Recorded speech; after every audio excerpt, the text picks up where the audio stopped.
Sahabat YKB GKI, jumpa kembali dengan saya, Pendeta Mestika Hulu dalam acara Ngulik Alkitab. Kali ini kita akan mengulik dua bagian Alkitab, Keluaran pasal 20 ayat 1-17 dan juga Ulangan 5 ayat 6-21. Tema kita kali ini memahami dasatita. Untuk mengulik ini telah hadir di studio Bapak Pendeta Arlianus Larosa. Halo Pak, apa kabar? Baik Pendeta Mestika. Sehat-sehat ya Pak ya? Iya, puji Tuhan. Puji Selalu Tuhan. sehat. Baik, sahabat Bapak Pendeta Arlianus adalah Direktur YKB GKI Media Ministry dan juga saat ini beliau sebagai Ketua PGI Wilayah DKI Jakarta. Jadi senang sekali beliau hadir di tengah-tengah kita. Sahabat, program Ngulik Alkitab diadakan sebagai sarana bagi kita untuk belajar, kita mendalami isi kitab suci dan melihat relevansinya dalam kehidupan kita sehari-hari. Para sahabat, dengan senang hati kami ajak untuk berinteraksi bersama kami melalui kolom komentar yang tersedia, dan juga Pak Arli dengan senang hati juga akan merespon pertanyaan dari sahabat-sahabat sekalian. Kita akan memulai ulikan kita dengan doa dipimpin oleh Bapak Pendeta Arlianus. Silakan Bapak. Mari kita berdoa. Tuhan, kami ingin belajar dari kitab suci. Tolong kami, baik kami yang di studio yang menyampaikan, membahas, mengulik teks kitab suci, dan seluruh kru pun para sahabat yang bersama-sama dengan kami melalui kanal YouTube GKI TV. Berkatilah kami supaya kami persembahkan waktu ini untuk Tuhan dan kami boleh memahami dengan semakin baik firman Tuhan. Dalam nama Tuhan Yesus. Amin. Amin. Sahabat, saya akan membacakan Keluaran pasal 20 ayat 1-17 sebagai landasan ulikan kita, dan Ulangan pasal 5 ayat 6-21 saya akan bacakan nanti sementara kita mengulik ayat-ayatnya yang relevan. Sahabat, silakan dengan Alkitab masing-masing. Keluaran pasal 20 ayat 1-17. Lalu Allah mengucapkan segala firman ini. Akulah Tuhan Allahmu yang membawa engkau keluar dari tanah Mesir, dari tempat perbudakan. Jangan ada padamu Allah lain di hadapanku. Jangan membuat bagimu patung yang menyerupai apapun yang ada di langit di atas, atau yang ada di bumi di bawah, atau yang ada di dalam air di bawah bumi.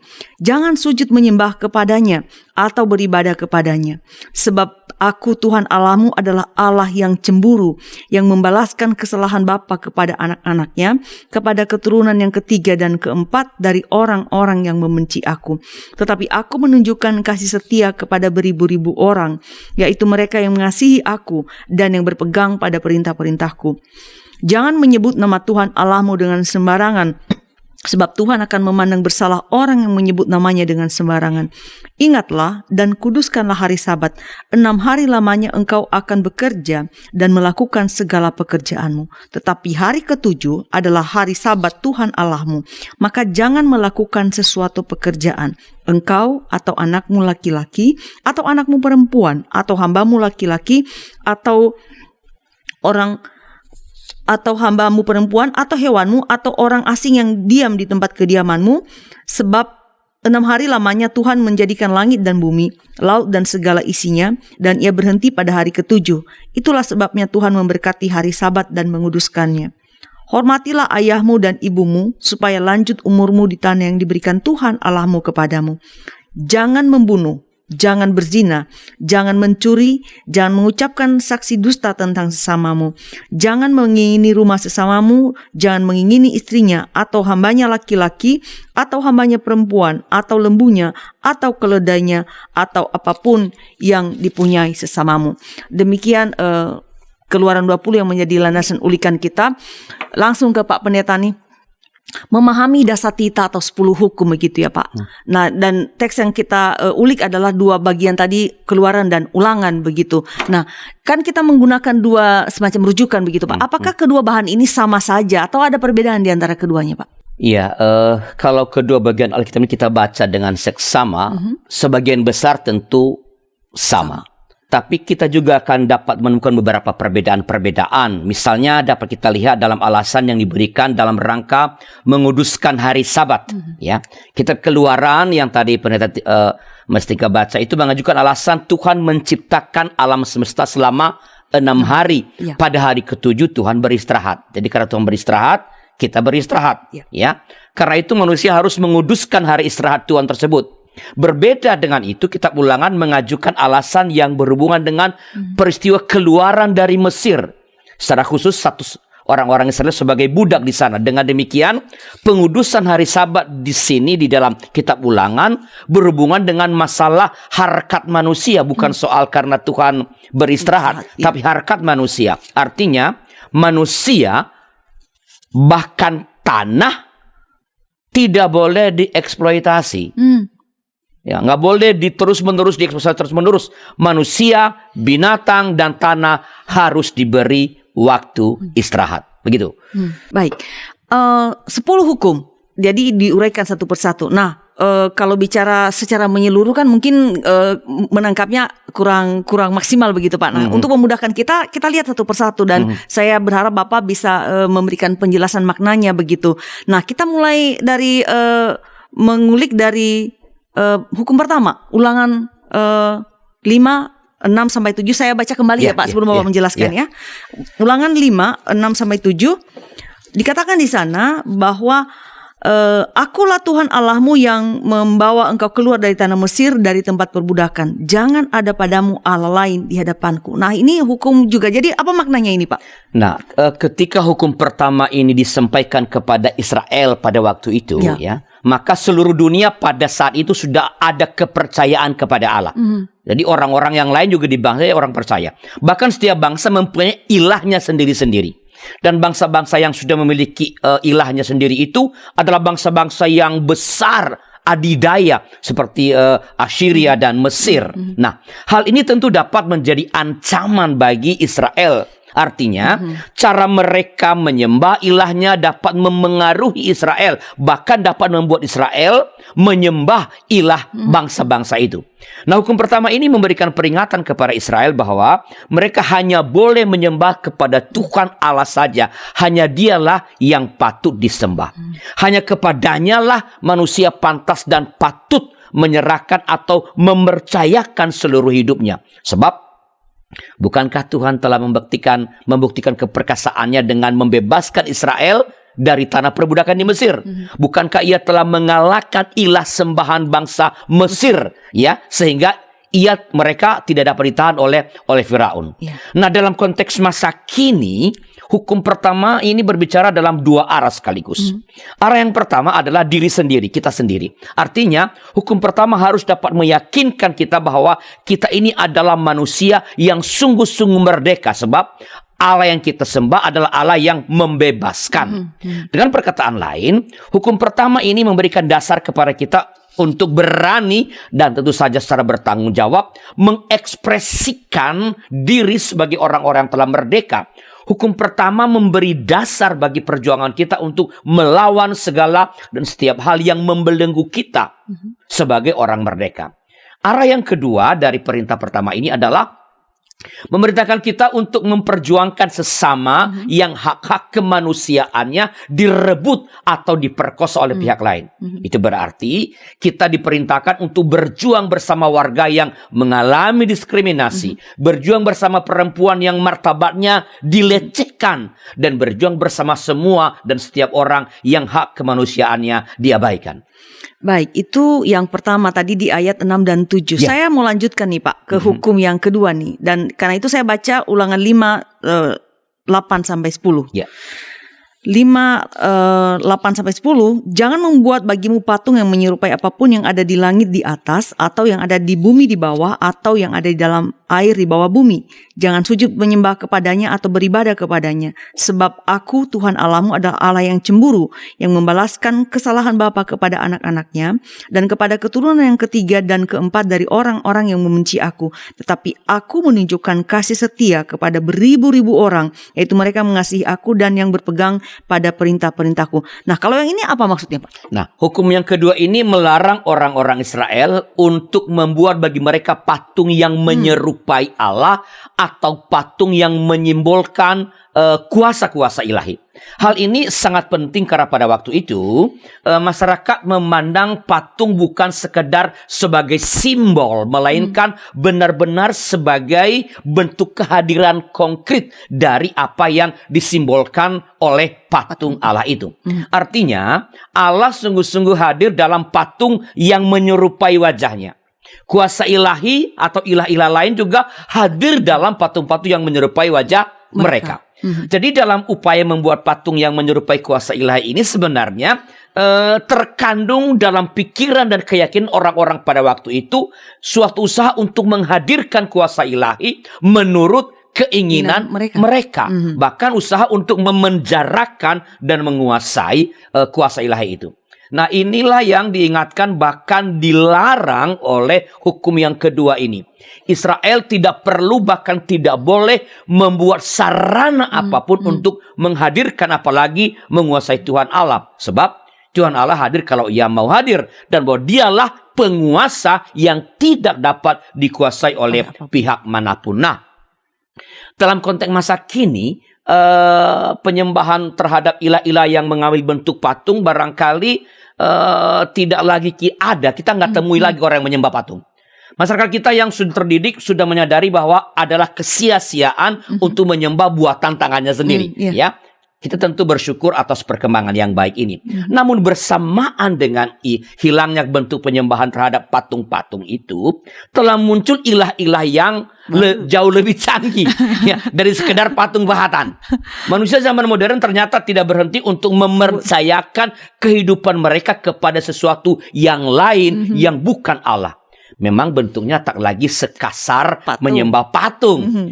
Kalau kita perhatikan arti penyembahan berhala yang tadi saya jelaskan, maka kita dapat mengatakan bahwa segala sesuatu yang kepadanya manusia mempercayakan sebagian, apalagi seluruh hidupnya itu adalah ilah. Sama seperti patung. Jadi, kalau kita ingin mengetahui bentuk ilah manusia modern, maka kita harus menjawab pertanyaan ini. Kepada apa atau kepada siapa manusia modern itu mempercayakan sebagian atau seluruh hidupnya? Penyembahan terhadap ilah yang mengambil bentuk patung, ya, dapat dikatakan sekali lagi hampir tak terlihat. Ya, kita sudah bebas dari hal-hal semacam itu. Di sini bisa kita sebut, kalau kita perhatikan ya, kepada siapa orang modern menyerahkan hidupnya, kita menyebut bisa beberapa hal. Uang misalnya, pekerjaan, keahlian. Bukankah begitu banyak orang yang pada zaman ini yang menggantungkan hidupnya pada uang, pada materi. Sehingga untuk itu manusia rela melakukan dan mempertaruhkan apa saja. Nah, bukankah begitu banyak orang pada zaman ini yang menggantungkan hidupnya pada pekerjaan, pada jabatan. Sehingga untuk itu manusia tega menempuh cara apapun, ya, termasuk yang licik untuk menghancurkan samanya. Bukankah begitu banyak manusia pada zaman ini yang menggantungkan dirinya pada keahlian yang ia miliki, ya, pada pada penguasa-penguasa tertentu, sehingga berbagai cara ditempuh supaya dapat dekat dengan penguasa misalnya. Nah, hukum kedua ini memperingatkan bahkan menegur kita, jangan gantungkan atau pertaruhkan hidupmu, keselamatanmu, kenyamananmu pada uang, pada pekerjaan, pada keahlian atau pada penguasa. Pertaruhkan atau gantungkanlah atau percayakanlah seluruh hidupmu hanya kepada Tuhan saja. Begitu perintah Mas Tega. Baik, jangan menggantungkan hidupmu pada apapun selain Allah, tetapi bergantung pada Allah saja. Kita lanjutkan ulikan kita setelah pesan-pesan berikut ini.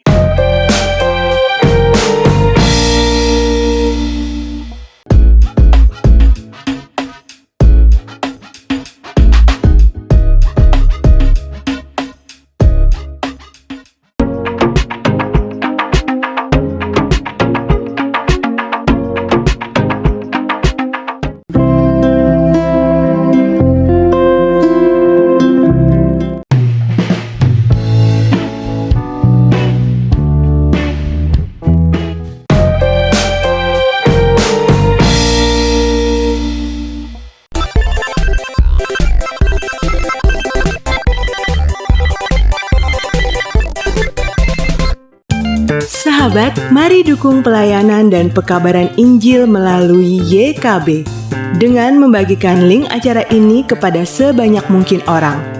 Dukungan juga dapat saudara lakukan dengan mentransfer dukungan finansial ke rekening BCA ke nomor 450 305 2990 450 305 2990 atas nama Yayasan Komunikasi Bersama.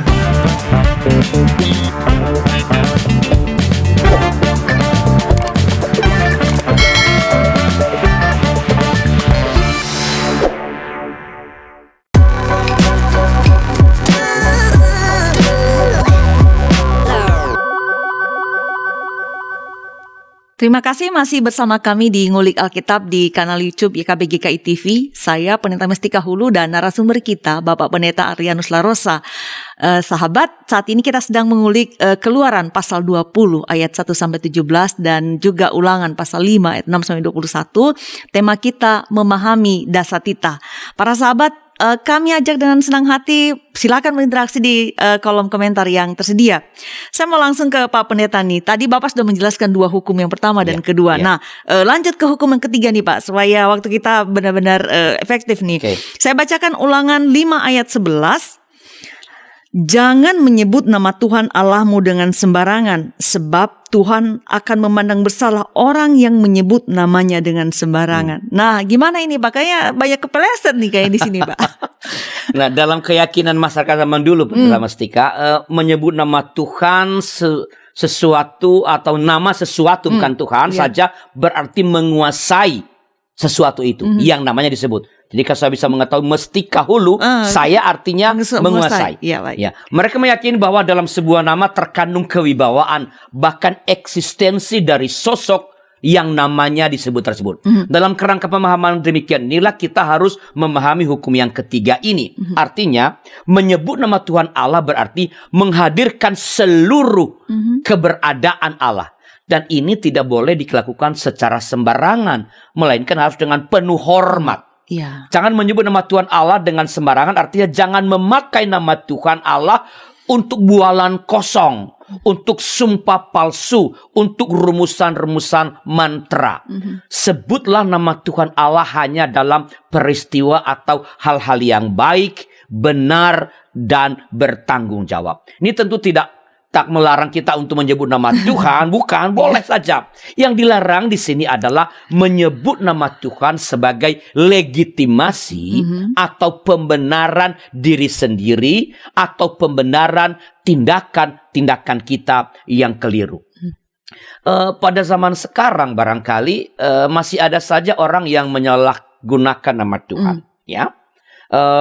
Hal ini sering sekali terjadi dalam ekspresi ibadah. Dalam doa misalnya, ini betul-betul kita mesti waspada. Dalam doa misalnya, dalam ekspresi ibadah kita dalam doa, ada beberapa orang yang suka memakai nama Tuhan untuk menyindir sesamanya. Misalnya kalau kan suka ada doa yang berbegini, ya Tuhan ampunilah kami karena kami terlambat dalam persekutuan ini. Kan yang datang terlambat kan bukan yang doa. Dia nyindir orang yang lain. Ya kalau mau mengingatkan ngomong aja ke dia lah. Ya, atau Tuhan ampunilah kami karena kami tadi ketika pemberitaan firman Tuhan kami ngobrol. Yang doa ini nggak ngobrol, orang lain yang ngobrol. Jadi dia memakai firman Tuhan atau nama Tuhan untuk menyindir orang lain. Nah ini sih namanya bukan doa, ya, memakai nama Tuhan untuk menyindir. Nah ini yang kita waspadai. Ada juga orang lain yang memakai nama Tuhan untuk menutupi kekeliruan atau kebohongannya dengan bersumpah misalnya. Ada juga orang yang menyebut nama Tuhan sekadar untuk meyakinkan orang lain akan kebenarannya. Padahal kalau kita yakin betul, ya, tak berbuat salah, toh tak perlu membawa nama Tuhan, kan sekadar untuk meyakinkan orang lain. Sebab nama Tuhan bukanlah jimat, bukan jimat. Jadi hukum ketiga ini mau mengingatkan kita agar kita berhati-hati dalam menyebut nama Tuhan Allah. Jangan memakai nama Tuhan hanya untuk meyakinkan orang lain akan tindakan atau sikap kita, apalagi untuk menutupi kebohongan. Kalau engkau yakin benar, ya sudah cukup. Nggak usah pakai bawa nama Allah, karena nama Allah bukan jimat. Begitu, Pendeta Mestika. Saya jadi di penutup itu saya jadi ingat kata Tuhan Yesus, kalau ya katakan ya, kalau tidak katakan tidak. Jadi kalau benar ya sudah, cukup. Baik, Pak, kita lanjutkan Pak, karena kita mengulik dasatita 10 hukum, dan ini baru 3. Kita lanjut ya Pak. Sekarang hukum yang keempat, dan saya akan bacakan Ulangan 5 ayat 12. Tetaplah ingat dan kuduskanlah hari Sabat seperti yang diperintahkan kepadamu oleh Tuhan Allahmu. Nah, apa maksudnya perintah ini, Pak? Nah, tadi perbedaan antara Ulangan dengan Keluaran saya sudah sebutkan pada bagian awal tadi. Nah, hari Sabat adalah hari perhentian. Ya, hari istirahat. Perayaan Sabat ini dimaksudkan untuk memberikan kesempatan kepada orang Israel untuk mengenang bagaimana Tuhan dengan tangannya yang kuat telah membebaskan Israel dari Mesir, tanah perbudakan. Lagi pula perhentian pada hari Sabat itu telah diteladankan oleh Tuhan sendiri. pada hari ketujuh Dia Tuhan beristirahat. Nah, melalui perhentian pada hari Sabat ini, Israel diharapkan dapat menyegarkan kembali hubungannya dengan Tuhan, Sang Pembebas itu, dan pada saat yang sama menyegarkan hubungannya dengan sesamanya. Dalam Matius pasal 12 ayat 9 ada sampai 13 disaksikan bahwa Tuhan Yesus melakukan pekerjaan pada hari Sabat. Mungkin bisa dibaca deh perintah Mestika. Baik, Matius 12 ayat 9 sampai 13 ya Pak? Ya. Baik. Saya bacakan Matius 12 ayat 9 sampai 13. Setelah pergi dari sana, Yesus masuk ke rumah ibadat mereka. Di situ ada seorang yang mati sebelah tangannya. Mereka bertanya kepadanya, bolehkah menyembuhkan orang pada hari Sabat? Maksud mereka ialah supaya mereka dapat mempersalahkan dia. Tetapi Yesus berkata kepada mereka, jika seorang dari antara kamu mempunyai seekor domba, dan domba itu terjatuh ke dalam lubang pada hari Sabat, tidakkah ia akan menangkapnya dan mengeluarkannya? Bukankah manusia jauh lebih berharga daripada domba? Karena itu boleh berbuat baik pada hari Sabat. Lalu kata Yesus kepada orang itu, ulurkanlah tanganmu, dan ia mengulurkan tangannya, maka pulihlah tangannya itu dan menjadi sehat seperti tangannya yang lain. Yesus melakukan pekerjaan penyembuhan pada hari Sabat. Iya. Nah, apakah ini berarti bahwa Tuhan Yesus tidak menghormati lagi hukum tentang hari Sabat ini? Nah, saya kira dari sejumlah kesaksian Alkitab kita dapat melihat bahwa Tuhan Yesus sungguh amat menghormati hukum Taurat. Nah, kalau dalam tadi ini Tuhan Yesus melakukan pekerjaan pada hari Sabat, itu sebenarnya dilakukan untuk memberikan makna yang hakiki, makna yang sebenarnya, yang fundamental terhadap hukum Sabat ini, yaitu apa? Sesuai dengan maksudnya semula. Dengan bekerja, Yesus memberikan contoh bagaimana hukum Sabat itu atau istirahat itu dijalankan secara baik dan benar. Di dalam bacaan tadi Matius 12 yang tadi telah dibacakan, kita dapat menarik makna sekaligus relevansi dari hukum Sabat itu dalam kehidupan kita sekarang ini. Pertama, istirahat bermakna bila di dalamnya ada aktivitas yang menyegarkan hubungan dengan Allah. Ya, dalam ayat ini, dalam ayat 9 tadi, dalam Matius pasal 12 tadi itu terlihat Yesus memanfaatkan hari Sabat untuk beribadah dalam rumah ibadat. Iya. Berhubungan dengan Tuhan. Ya. Dengan ibadah ini Yesus menyegarkan hubungannya dengan Allah. Jadi masa istirahat itu tidak berarti tidak melakukan apa-apa atau sekedar menghabiskan waktu berleha-leha. Bukan. Ada orang yang begitu. Di sebuah grup kemarin ini ada orang yang berdebat. Saya bilang oke dah, terima kasih saja. Saya malas berdebat. Ya. Sebaliknya istirahat itu adalah untuk menyegarkan hubungan dengan Tuhan. Jadi bukan sekedar berhenti, tetapi melakukan sesuatu yang menyegarkan hubungan dengan Tuhan. Begitu. Baik, Bapak mengatakan barusan bahwa Sabat itu bukan sekadar berhenti. Saya jadi ingat senyum karena ingat Pak, sekarang itu ada orang mager gitu. Jadi Sabat itu bukan mager atau rebahan aja. Ya, tapi kita memang tetap melakukan hubungan kita dengan Tuhan dan bahkan dengan sesama. Baik Pak, kita lanjut ya. Bapak mengatakan bahwa Sabat ini adalah menyegarkan hubungan dengan Tuhan. Pada masa kini, bagaimana secara konkret itu direalisasikan, Pak? Ditunjukkan. Nah, pertama-tama tentu saja seperti tadi Tuhan Yesus ya, datang ke rumah ibadat. Hubungan dengan Tuhan Jadi sekarang memang kita nggak bisa ke gereja karena pandemi. Tetapi artinya adalah berbakti. Jadi pada hari Minggu, please beri waktu untuk beribadat bersama. Bukan bersama keluargamu saja. Bersama umat lain. Jadi kalau di gereja Anda ada siaran online pukul 9, beribadahlah jam 9. Jangan nanti jam 11. Karena kalau jam 11 engkau sendiri.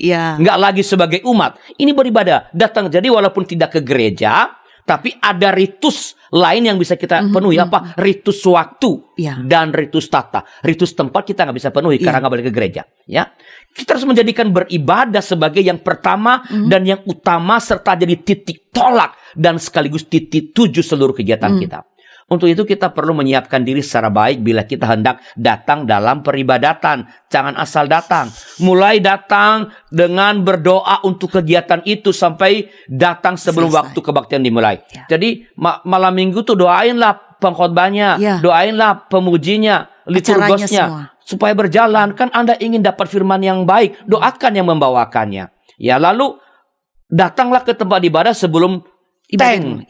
Ya, kalau jam 9 ya datang jam 8:45 misalnya. Ya, inilah yang harus kita lakukan kalau istirahat rutin sekali seminggu.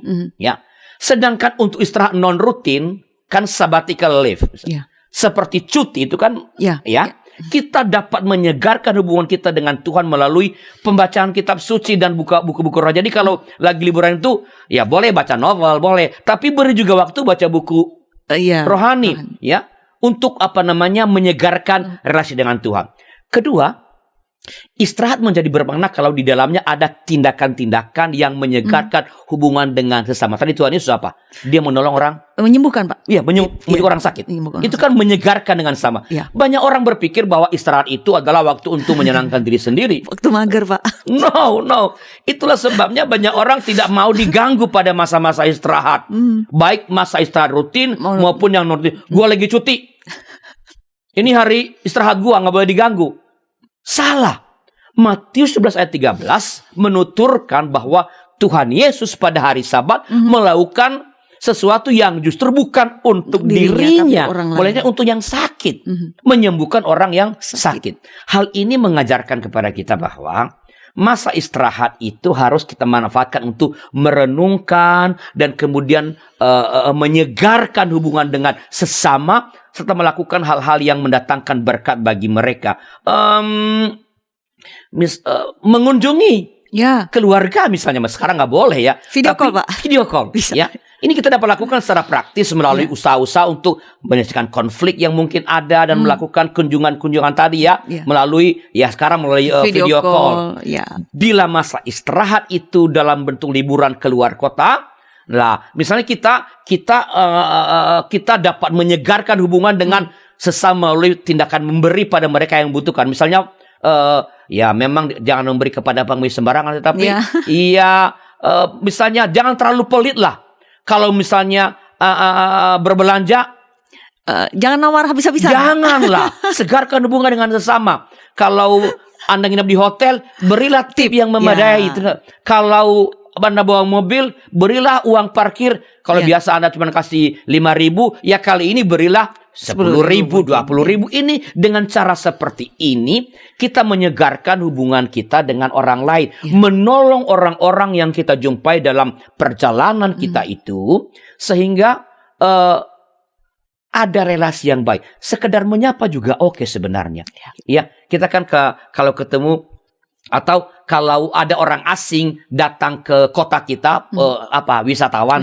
Ya, kita menyapa dengan baik, memberikan pertolongan ketika mereka membutuhkan petunjuk pada menuju tempat-tempat wisata begitu, kita bisa menolong mereka untuk itu. Baik, itu cukup jelas dan saya langsung mau membacakan ayat berikutnya untuk Bapak jelaskan hukum yang kelima. Sudah 4 selesai sekarang, tadi sahabat, sekarang ke hukum kelima. Ulangan 5 ayat 16. Saya bacakan. Ulangan 5 ayat 16. Hormatilah ayahmu dan ibumu seperti yang diperintahkan kepadamu oleh Tuhan Allahmu, supaya lanjut umurmu dan baik keadaanmu di tanah yang diberikan Tuhan Allahmu kepadamu. Gimana juga maksudnya ini, Pak? Nah, ini hukum kelima ini bertolak dari suatu realitas yang memandang atau menilai rendah orang yang sudah tua. Dalam Imamat 27 ayat 1-6 nanti biar para pemirsa membaca sendiri ya. Tercermin penghargaan atau penilaian ekonomis yang sangat rendah terhadap orang yang sudah tua. Di sana dikatakan bahwa laki-laki yang berusia 20-60 tahun mempunyai nilai ekonomis 50 shikal. Sedangkan yang berusia di atas 60 tahun, sebentar lagi saya itu hanya 15 shikal. Oh, jawabannya Pak, jauh sekali. Dia rendah. Hukum kelima ini menegaskan kepada Israel bahwa orang tua perlu dihormati. Artinya ditempatkan pada tempat yang semestinya, yaitu sosok yang melaluinya manusia secara turun-temurun hadir dan mengenal dunia ini, bahkan mengenal Allah. Jadi menghormati orang tua karena saya hanya karena ada orang tua, ada papa mama saya. Dalam konteks masa kini, hukum kelima ini memerintahkan kepada setiap yang berstatus sebagai anak untuk mengakui otoritas dan kewibawaan yang tersertakan dalam status sebagai orang tua. Artinya mengakui bahwa orang tua itu memang mempunyai wewenang tertentu yang patut kita hormati, dihargai dan diterima. Ini adalah perintah yang tidak bisa tawar-menawar. Konflik antara orang tua dan anak sering terjadi karena anak-anak tidak lagi menghargai orang tuanya. Ya, kita mesti mengingat bahwa anak-anak mesti mengingat pertama kehadiran kita dalam dunia ini hanya dapat terjadi karena ada orang tua kita. Ya. Allah mencipta kita melalui orang tua kita. Kedua, orang tua yang sering disebut sebagai ketinggalan zaman itu mempunyai pengalaman yang sangat panjang juga dibanding kita. Jadi mereka punya bukan hanya pintar, mereka punya hikmat dari pengalaman-pengalaman. Nah, hidup ini membutuhkan kearifan dan hikmat. Dan dalam hal yang terakhir ini, kita harus mengakui bahwa orang tua karena pengalaman mereka yang banyak, biasanya lebih unggul dari kita. Dengan mengingat ini, kita bisa memberikan respek pada orang tua. Kita perlu memberikan respek pada orang tua. Kita lanjutkan ulikan kita setelah pesan-pesan berikut ini.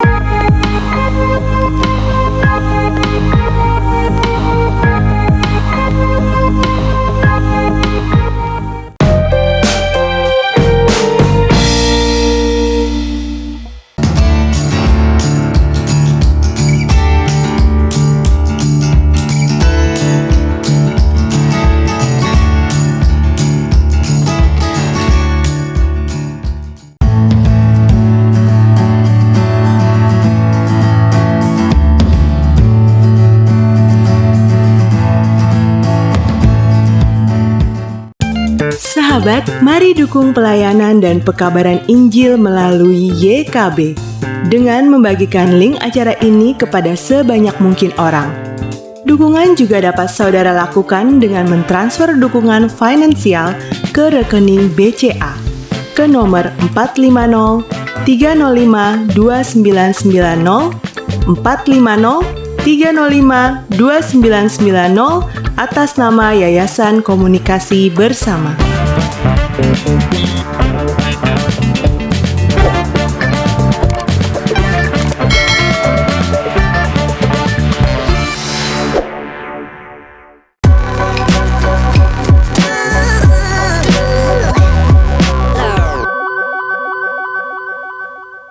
Terima kasih sahabat, masih bersama kami di Ngulik Alkitab.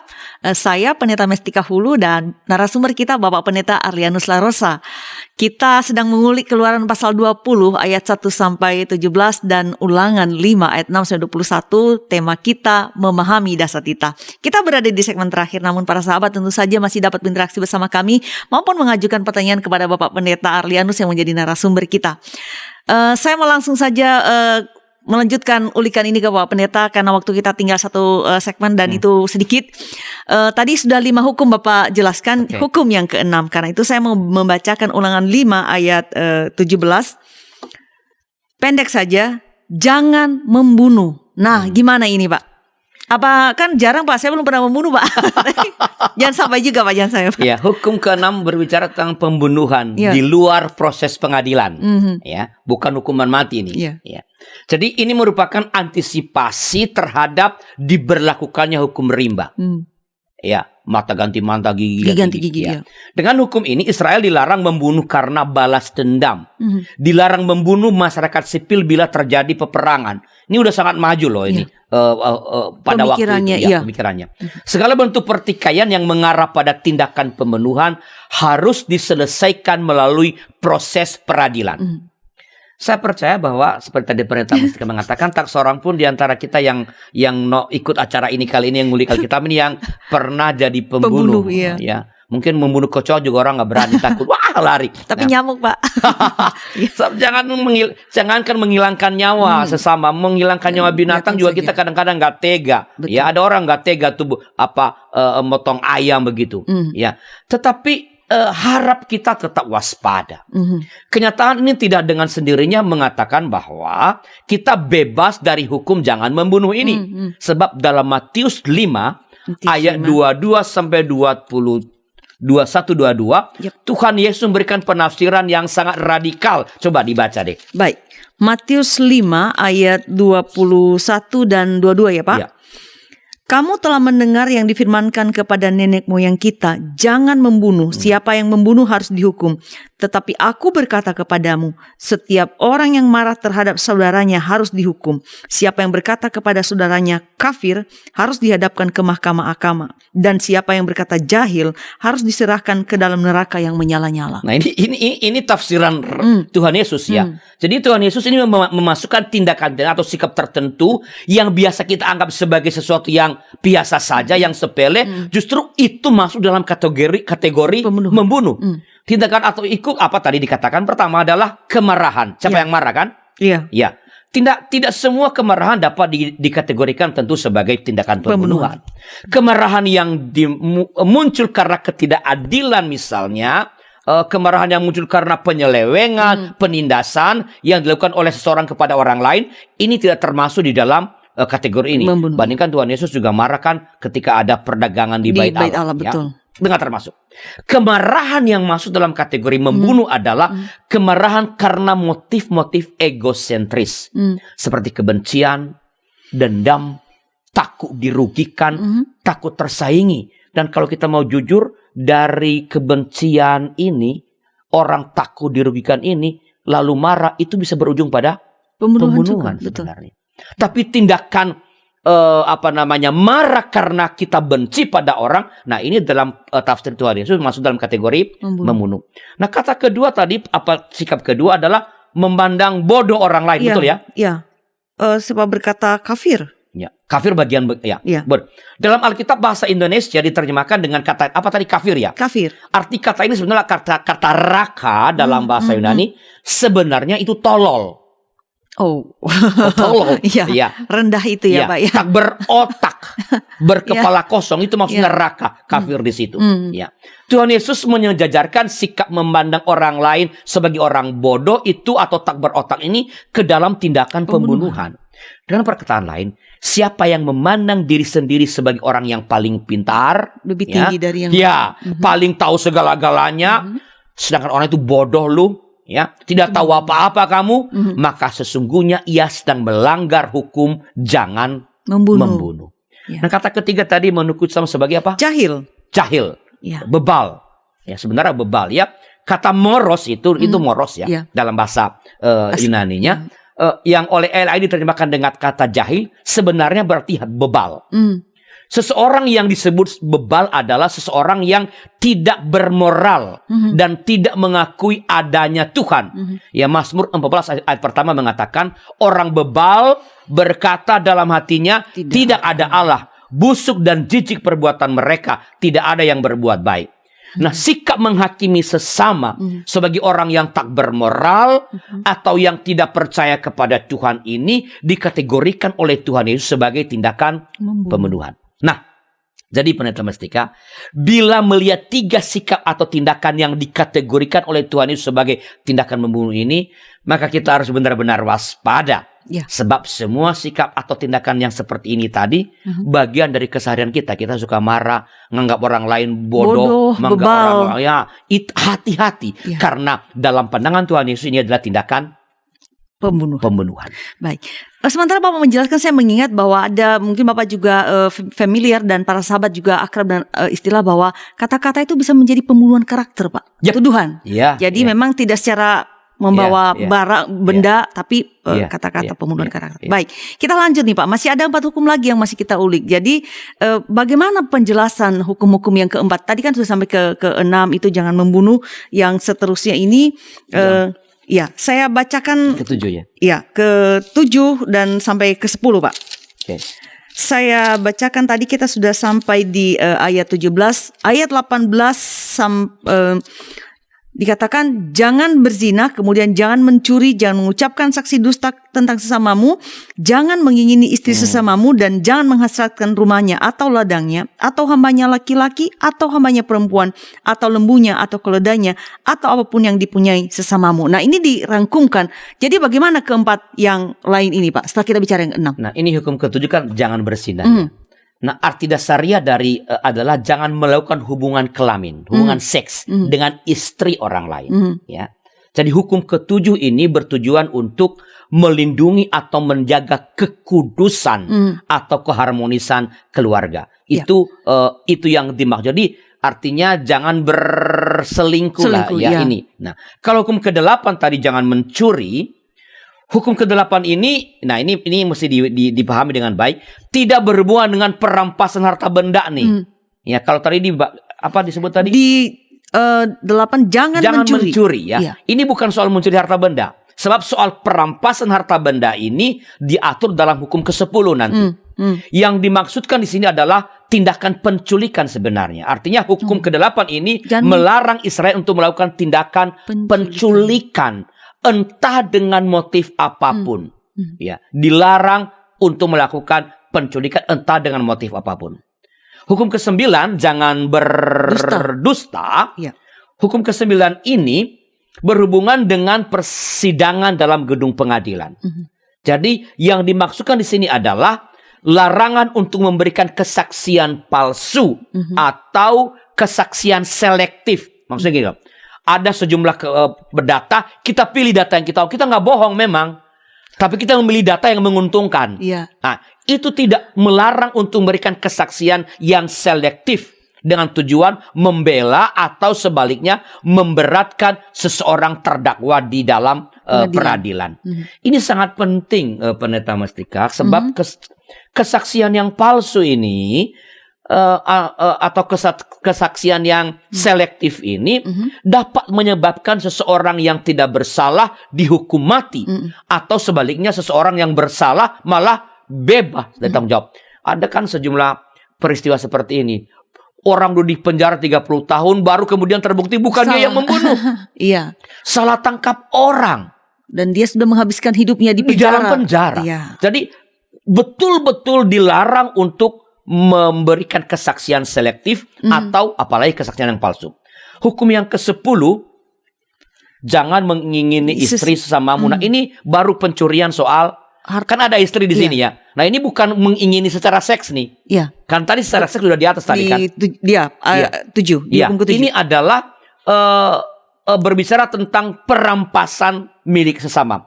Istri yang disebut di sini, yang disebut dalam Ulangan 5 ayat 21 ini dipahami sebagai bagian dari harta milik seorang suami pada waktu itu. Ya. Jadi kalau dikatakan jangan mengingini istri sesamamu, ini bukan berarti keinginan bermotif nafsu seksual, bukan. Karena sekali lagi udah diatur pada hukum yang ketujuh. Melainkan bermotif ekonomis. Artinya menginginkan istri sesama untuk dijadikan sebagai budak atau dijual menjadi budak. Ya, jadi perintah-perintah ini kan kelihatan gampang ya. Tadi kan berzina itu jelas tadi mengenai kesucian keluarga. Mencuri artinya ini menginginkan hasrat seksual ya. Lalu mengucapkan sahih dusta, ini soal bagaimana dalam pengadilan kita jangan melakukan memberikan kesaksian palsu atau selektif. Iya. Nah, inilah penjelasan-penjelasan yang dapat di samping memahami pada konteks aslinya, juga bagaimana ia relevan dalam kehidupan sekarang ini. Nah, kalau kita memperhatikan urutan-urutan dari ke-10 hukum ini dengan seksama, maka kita dapat mengatakan bahwa ke-10 hukum itu pada dasarnya mengatur dua hal sebenarnya. Yaitu yang pertama, hubungan antara manusia dengan Allah. Dan yang kedua adalah hubungan antara manusia dengan sesamanya secara menyeluruh. Hukum pertama sampai keempat mengatur bagaimana manusia memandang dan menjalani hukumannya dengan Tuhan. Dan perintah kelima sampai perintah ke-10 mengatur bagaimana manusia seharusnya menempatkan dan menjalankan hubungannya dengan sesama. Nah, hal-hal yang telah kita jelaskan ini kita harapkan, saya berharap tentu saja dapat menolong kita untuk memahami bagaimana ke-10 hukum itu dapat kita aplikasikan dalam kehidupan kita yang secara konkret. Begitu Pendeta Mastika. Baik. Pak Pendeta Arianus, terima kasih sudah hadir dan mengulik ke-10 perintah atau dasatita berdasarkan Keluaran pasal 20 ayat 1 sampai 17 dan juga Ulangan pasal 5 ayat 6 sampai 21. Kiranya penjelasan Bapak dapat membantu para sahabat sekalian. Jadi terima kasih sekali Bapak untuk kehadirannya. Sahabat DKB GKI, terima kasih telah bersama kami dalam mengulik Alkitab episode kali ini. Kiranya apa yang kita bincangkan dapat menolong kita untuk semakin bertumbuh juga juga memahami firman Tuhan dengan lebih baik dan tentu saja untuk menerapkan dalam kehidupan kita sehari-hari. Terima kasih juga untuk dukungan Anda, baik dengan memberikan like ataupun membagikan link ini kepada sebanyak mungkin orang supaya mereka pun boleh belajar tentang firman Tuhan dan mengalami pertumbuhan juga di dalam Tuhan. Jangan lupa subscribe di channel ini, YouTube YKB GKI TV, untuk mendapatkan update konten-konten terbaru dari kami. Tuntas sudah jumpa kita kali ini. Sampai jumpa di episode yang akan datang. Kita tutup jumpa kita dengan doa oleh Bapak Pendeta Arlianus Larosa. Silakan Bapak. Mari kita berdoa. Tuhan, kami mohon anugerah dan pertolongan Tuhan supaya perintah-Mu yang telah Engkau berikan berpuluh-puluh abad yang silam dapat terus kami pegang menjadi tuntunan hidup kami. Dasar-dasar kehidupan kami untuk menjalankan relasi kami dengan Tuhan dan dengan sesama. Berkati YKB GKI TV, seluruh kru dan seluruh peralatan yang Tuhan berikan kepada YKB, supaya semua itu boleh menjadi alat dalam tangan Tuhan, menyebarluaskan berita Injil kepada sebanyak mungkin orang. Terima kasih ya Allah, dalam nama Tuhan kami Yesus Kristus. Amin. Amin. Sahabat, mari dukung pelayanan dan pekabaran Injil melalui YKB dengan membagikan link acara ini kepada sebanyak mungkin orang. Dukungan juga dapat saudara lakukan dengan mentransfer dukungan finansial ke rekening BCA ke nomor 450 305 2990 450 305 2990 atas nama Yayasan Komunikasi Bersama.